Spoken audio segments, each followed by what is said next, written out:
ఇంత చేసిన మా మీడియా మిత్రులు అంటారు, అన్న మీకు పట్టు వచ్చినట్టు లేదు పరిపాలన మీద అని. పట్టు అంటే ఏందని నేను వాళ్ళు అడుగుతున్నా. ఓ ఇద్దరు మంత్రులను తీసి బయటపడేస్తానో, ఇద్దరు అధికారులను జైలుకు పంపిస్తానో పట్టు వచ్చినట్టు కాదు. ఉన్నోళ్ళందరినీ సమన్వయం చేసుకొని సమీకరించుకొని ఒక మంచి పరిపాలన అందిస్తేనే పట్టు వచ్చినట్టు. దానికి కొంత సమయం పడుతుంది. ఇరగొట్టడానికి ఎక్కువసేపు సమయం అక్కర్లేదు, కట్టడానికి చాలా సమయం పడుతుంది. అందరినీ కూడగట్టుకొని ఈ పరిపాలన ముందుకు తీసుకెళ్తున్నాము. అందులో భాగంగానే ఈరోజు మా శాసనసభ్యులు వస్తున్నారు. అన్న మేము ఎమ్మెల్యేలు అయినా కానీ మా వెంబడి ఉన్న వాళ్ళకి ఏం చేయలేకపోతున్నాం, వాళ్ళకు ఉద్యోగం ఇవ్వలేకపోతున్నాం, ఉపాధి కల్పించలేకపోతున్నాం అని అన్ని రాజకీయ పార్టీలకు సంబంధించిన ప్రజాప్రతినిధులు వస్తున్నారు. అందుకే ఈరోజు 5 లక్షల మందిని మన చుట్టూతో ఉండి చదువుకున్న వాళ్ళు ఉండి చైతన్యం ఉండి అర్హత ఉన్న వాళ్లకు 50,000 నుంచి 4 లక్షల వరకు స్వయం ఉపాధి పథకం కింద నిధులు మంజూరు చేయించడానికి, అర్హత కలిగిన వాళ్ళకి మంజూరు చేయించడానికి ఈరోజు 6,000 కోట్ల రూపాయలు మీ చేతుల్లో రాబోయే 2 నెలల్లో పెడుతున్నాము. జూన్ 2 నాడు 5 లక్షల మంది లబ్ధిదారులను మనం ప్రకటించబోతున్నాము. ప్రతి నియోజకవర్గానికి 4 నుంచి 5,000 మంది మన ఎంబడి ఉండి అర్హత కలిగిన కార్యకర్తలు కానీ లేకపోతే గ్రామాలలో ఉండే నిరుద్యోగ యువకులు ఎంతమంది ఉంటారు, 2,000 3,000 ఉండొచ్చు. వాళ్ళందరికీ మీరు పని కల్పించవచ్చు, ఉపాధి కల్పించవచ్చు. శంకర్ కొంచెం ఎక్కువ ఉండొచ్చు, కొంచెం ఎక్కువ అడిగేటట్టున్నాడు, పర్వాలేదు. నేను ఎందుకు చెప్తున్నా అంటే ఎప్పుడైనా వడ్డించేవాడు మనవాడు ఉన్నా లేకపోతే వడ్డించాలనుకున్నాడు మనకు తెలిసినవాడు ఉంటే మొదట వానికే వడ్డిస్తాం. కాకపోతే ఆ వడ్డించేటప్పుడు వాడికి అర్హత ఉందా లేదా చూడాల్సిన బాధ్యత మన ఎమ్మెల్యే లేదు, ఎమ్మెల్సీ లేదని నేను చెప్తున్నా. నాకు తెలుసు కాబట్టి 5 అంతస్తుల భవనం ఉంది, అయినా 5 లక్షల రూపాయలు ఇస్తా అంటే అది మాత్రం కుదరదు. గతంలో అట్లా చేసిన వాళ్ళు ఎక్కడున్నారో మీరు చూసిరు. ఇప్పుడు మాత్రం అట్లా కుదరదని చెప్పి ఈ వేదిక మీద నుంచి మా సహచార మంత్రివర్గ సభ్యులకు మా మిత్రులకు చెప్తున్నా. నిజమైన నిరుద్యోగ యువకులకి ఇది అందాలి, ఈ ప్రభుత్వం మీద విశ్వాసం కలగాలి.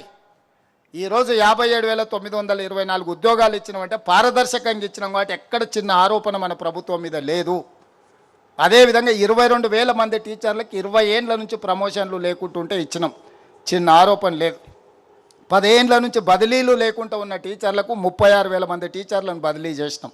ఎప్పుడు టీచర్ల బదిలీలు చేసినా ఎన్నో ఆరోపణలు ఉంటాయి. ఓ కలెక్టర్ను ట్రాన్స్ఫర్ చేసి ఈజీ కానీ ఒక టీచర్ను ట్రాన్స్ఫర్ చేయడం అంత ఈజీ కాదు.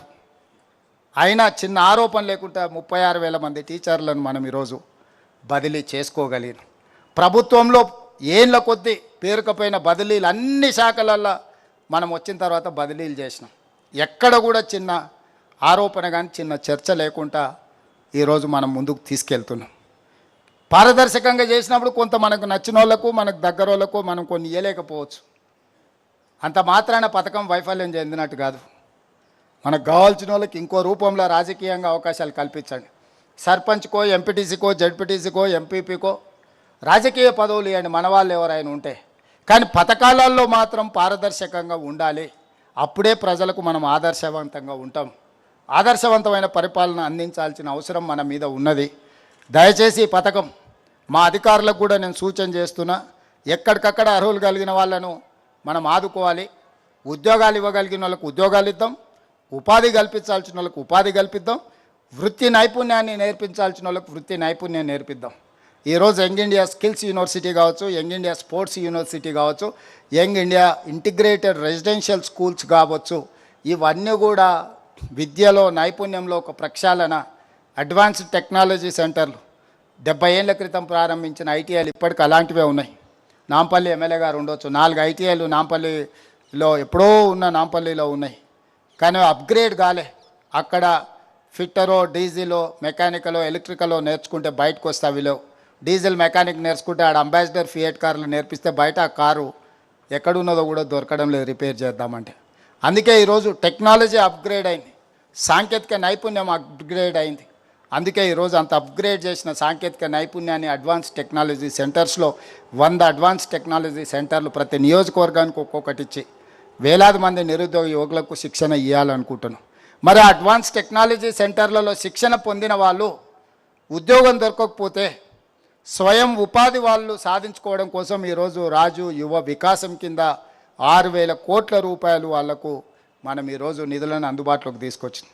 రేపు భవిష్యత్తులో ఈ అడ్వాన్స్ టెక్నాలజీ సెంటర్లలో కానీ లేకపోతే యంగ్ ఇండియా ఇంటిగ్రేటెడ్ రెసిడెన్షియల్ కాలేజీల్లో శిక్షణ పొందిన వాళ్లకు ప్రాధాన్యత ఇవ్వాలని మా ఉప ముఖ్యమంత్రి గారికి నేను రిక్వెస్ట్ చేస్తున్నా.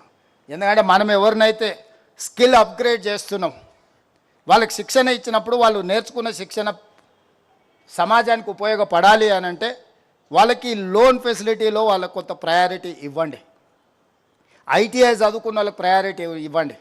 డ్రైవింగ్ లైసెన్స్ ఉండి ఏదైనా వెహికల్ నడుపుకోవడానికి ఉన్న వాళ్ళకి ప్రయారిటీ ఇవ్వండి. ఎలక్ట్రిక్ వెహికల్స్ కొనుక్కుంటే వాళ్ళకి ప్రయారిటీ ఇవ్వండి.